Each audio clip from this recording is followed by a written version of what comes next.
ભાષામાં એક અનોખો અક્ષર છે. તે પણ નથી, તે પણ નથી, તે અડા છે. જેમ કે કેળું. એવા કેટલાક લોકો છે જેમને અડા બોલવામાં ઘણી તકલીફ ઉદ્ભવે છે, જે ચોખ્ખી ભાષામાં અડા નથી બોલી શકતા. ગુજરાતી ભાષા માટે વિશિષ્ટ અક્ષરનું માન મળવું જોઈએ, તે છે અડા. અડા ન હોત તો શું થાત? ચાલો આપણે જાણીએ. કવિ ઉમાશંકર જોશીએ લખ્યું છે કે સદા સૌમ્યસી વૈભવ ઉભરાતી, સદા સૌમ્યસી વૈભવ ઉભરાતી, મળી માતૃભાષા મને ગુજરાતી, મળી માતૃભાષા મને ગુજરાતી. એવું કહેવાવાળા ઉમાશંકર જોશીએ કહ્યું છે કે અડા ન હોત તો શું થાત?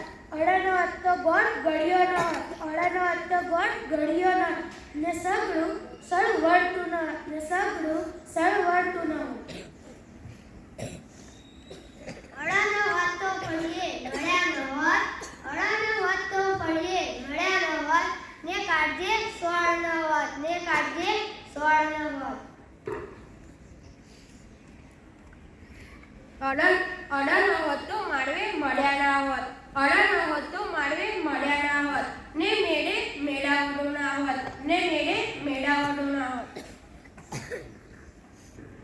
અડા ન હોત તો કાગળજળ હળિયા ના હોત, અડા ન હોત તો કાગળજળ હળિયા ના હોત, ને ઝાખરજળ હળતું ના હોત, ને ઝાખરજળ હળતું ના હોત. અડા ન હોત તો આંગળી જબોડાઈ ન હોત, અડા ન હોત તો આંગળી જબોડાઈ ન હોત, ને જળ ખડખડ ન હોત, ને જળ ખડખડ ન હોત. અડા એ અઘરો અક્ષર ભલે બોલવામાં લાગતો હોય પણ એ વિશિષ્ટ છે. આપણી માતૃભાષા ગુજરાતીમાં